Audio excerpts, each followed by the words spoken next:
I just came across a new ETF that since inception has not only been able to outperform the S&P 500, but has also managed to outperform the QQQ with unbelievable growth, and most importantly, with some of the strongest risk mitigation that I've seen thus far. So this is where things get really interesting. So I try to find different investments, mainly ETFs, that either help maximize dividend growth or simply maximize growth, but I always put a heavy emphasis on risk mitigation. And frankly, you cannot have one without the other. The main purpose behind this is that I want to find investments that minimize the risk of a falling knife, so that no matter when you decide to invest, the outcome has the highest chance of profitability. So this ETF that we're talking about today has been able to combine the best growth attributes of the S&P 500 with powerful risk mitigation that even outperformed SCHD in the 2022 bear market. And not to mention, it has a 5-star Morningstar rating. So this brings me to FFLC, which is the Fidelity Fundamental Large Cap Core ETF. Now, strictly judging on its performance, this ETF is an absolute monster and could potentially be suitable as a core portfolio holding for not only growth investors, but also retirees who want to maintain portfolio growth. This isn't to say that the ETF is perfect, and we are going to go through some of its minor issues, but believe me, you're going to want to stick around until the end. So the past 3 to 4 years has been quite an interesting time for the markets, as we have seen a bear market in 2022 and 4 major bull runs across 2021, 2023, 2024, and into 2025, alongside multiple episodes of elevated volatility, from the tariff-driven sell-off in April 2025 to the Japanese carry trade in 2024. Now, during this time frame, we have also seen a major influx of different ETFs that are implementing new strategies, one of which is the actively managed ETFs that are essentially giving investors access to a hedge fund without the insane fees associated with them. And I've been a very big fan of these ETFs strictly because of their ability to adapt to changing market environments and the potential to maximize returns based on economic trends. So now let's run through the fundamentals of this ETF so that you can get a better understanding, and then we're going to further analyze how the ETF works. So this ETF was established in June of 2020, so it is relatively new. Looking at the fund's holding breakdown, you can see that it is primarily focused on the technology sector. Since inception, the fund has returned over 178% with dividend distributions included, and has managed to outperform the S&P 500, which has returned 138%, and also the Nasdaq 100, which has returned 171%. And year to date, the fund has also been able to outperform both the S&P 500 and the Nasdaq 100. Now, since the bull market of 2023, the fund has managed to outperform the S&P 500 by a small margin, but what really shocked me is the fund's performance during the bear market of 2022. From the beginning of 2022 until the beginning of 2023, this ETF lost less than 1% in value. This is during a time when the S&P 500 lost 18.65% and the QQQ lost over 33%. This performance difference is absolutely insane. In fact, during this time, the ETF also outperformed one of the most popular dividend ETFs in the markets, SCHD. And for those of you who don't know, this is a dividend ETF that focuses on value stocks. We're talking about FFLC today because we want Fidelity's active management working for us. But for the rest of your portfolio, you are the active manager. That is why I use ProPicks AI. These are AI-driven portfolios from InvestingPro, built using rigorous historical data and quantitative screening with the goal of outperforming benchmarks, and many have consistently outperformed the S&P 500. Once I identify a theme such as tech titans, Warren Buffett's top 15, top value stocks, healthcare heroes, or quality compounders, I often pair them with ETFs that make sense. For example, value-focused ETFs alongside top value stocks, or tech titans to complement FFLC. I use this in my own portfolio, and I can see when stocks were selected, their total returns, and then dive deeper into each name using Pro Research. From there, I use InvestingPro's Financial Health Score, which evaluates companies across 100+ metrics, such as profitability, growth, balance sheet strength, and cash flow, all in one place. You also get access to hedge fund portfolio positions of investors like Warren Buffett and Bill Ackman, plus access to Warren AI and Charts AI, which are InvestingPro's built-in tools that let me ask deep, stock-specific questions and generate data-backed technical analysis directly from the charts. InvestingPro helps me actively manage everything around my portfolio from individual stocks, tilts, and satellite positions. Now, if you want to upgrade your research toolkit going into 2026, this is the best time because they are running their New Year's sale, which gives you 55% off. And if you guys use my link, you will get an additional 15% off, bringing that up to 70% off for a full year of professional grade insights. I highly recommend taking advantage of it. As always, past performance is not indicative of future results, and this is not financial advice. I am simply sharing one of the tools I personally use to enhance my own research. So you have an ETF that managed to match the S&P 500 during the bull market of 2023, but also managed to implement such powerful risk mitigation that it outperformed SCHD, which is a value-oriented ETF. And that is why the fund's overall performance since inception has been so strong. So strong, in fact, that the QQQ, despite having doubled the returns in 2023, has still not been able to catch up. And this brings me back to the importance of risk mitigation. So how does the ETF work? Now, it's important to note that this ETF originally traded under a different ticker, FMIL. Roughly 2 years ago, the fund was rebranded and relaunched under the new ticker FFLC. At the same time, the fund underwent several management level changes, including one of the most significant shifts, and that is transitioning from a semi-transparent ETF structure to a fully transparent ETF.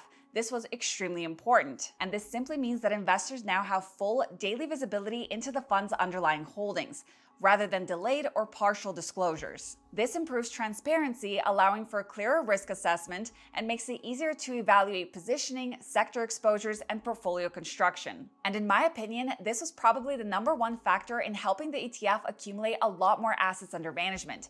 And you can clearly see that it's been growing rapidly ever since that decision was made. So this ETF is an actively managed fund that invests in global stocks that could benefit from long-term changes in the marketplace. The fund primarily focuses on large cap equities, specifically companies with market caps comparable to those found in the Russell 1000 or the S&P 500.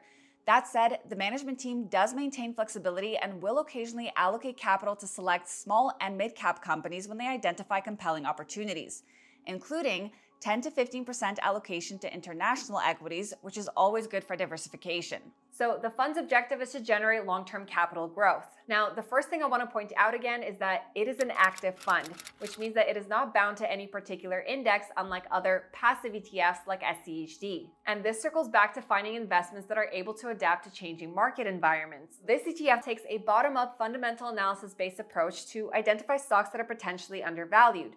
So what does this mean? Well, to put it in simple terms, the ETF puts a heavy emphasis on fundamental analysis of company-specific factors like financials and management. And when you look at the description from Fidelity, they say that the fund identifies early signs of long-term changes in the marketplace and focuses on those companies that may benefit from opportunities created by these changes by examining technical advances, product innovation, economic plans, demographics, social attitudes, and other factors which can lead to investments in small and medium-sized companies.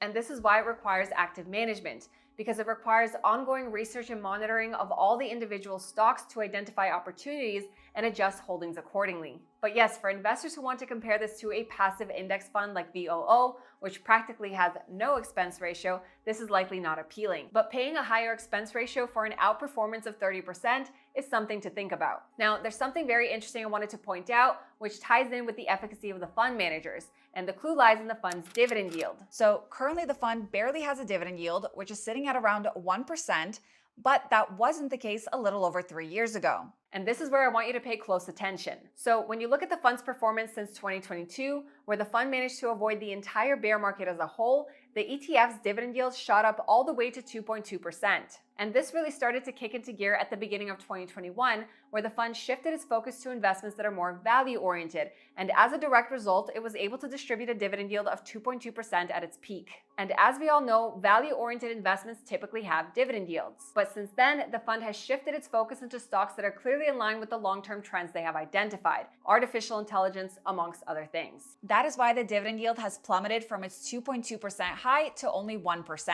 So basically, for the bear market to prioritize dividend stocks, allowing the fund to mitigate majority of its downside risk, just like SCHD.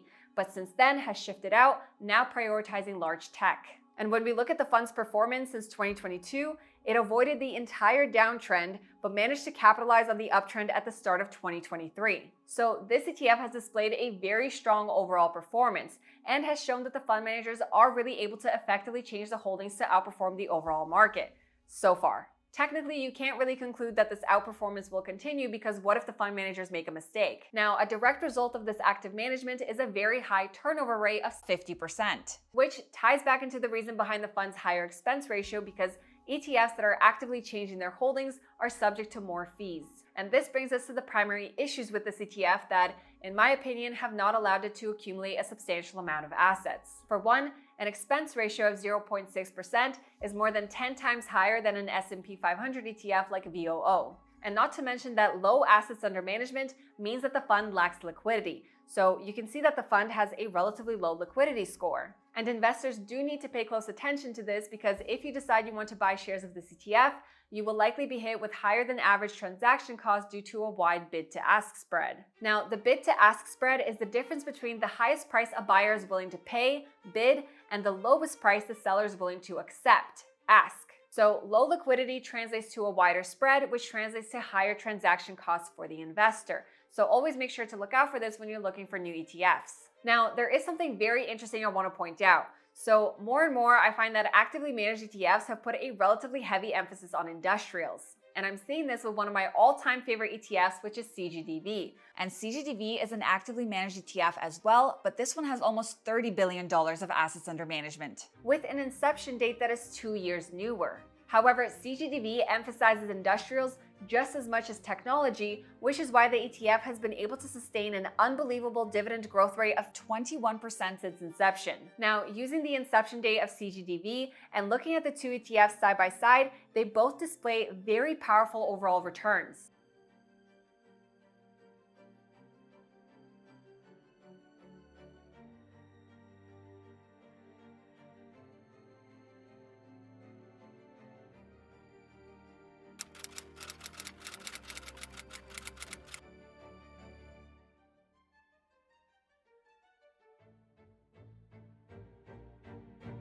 And that is all for this one. If you haven't yet, make sure you subscribe to my channel and hit that thumbs up button for the YouTube algorithm. Thank you guys so much for watching, and I will see you in my next one. This video is for educational and entertainment purposes only and is not financial, investment, tax, or legal advice. Discussions of ETFs, investing strategies, market updates, or specific funds are general, not tailored to your financial situation, and should not be relied upon for decision making. Investing involves significant risks, including total loss of principal, and past performance does not guarantee future results. I am not a registered financial advisor. My content reflects personal research and publicly available information. I may earn affiliate commissions from mentioned products or links disclosed per FTC guidelines, but these do not influence my opinions. Always consult a licensed financial professional and verify information independently. By watching this, you agree I am not liable for any losses or consequences from your actions. International viewers should consult local regulations.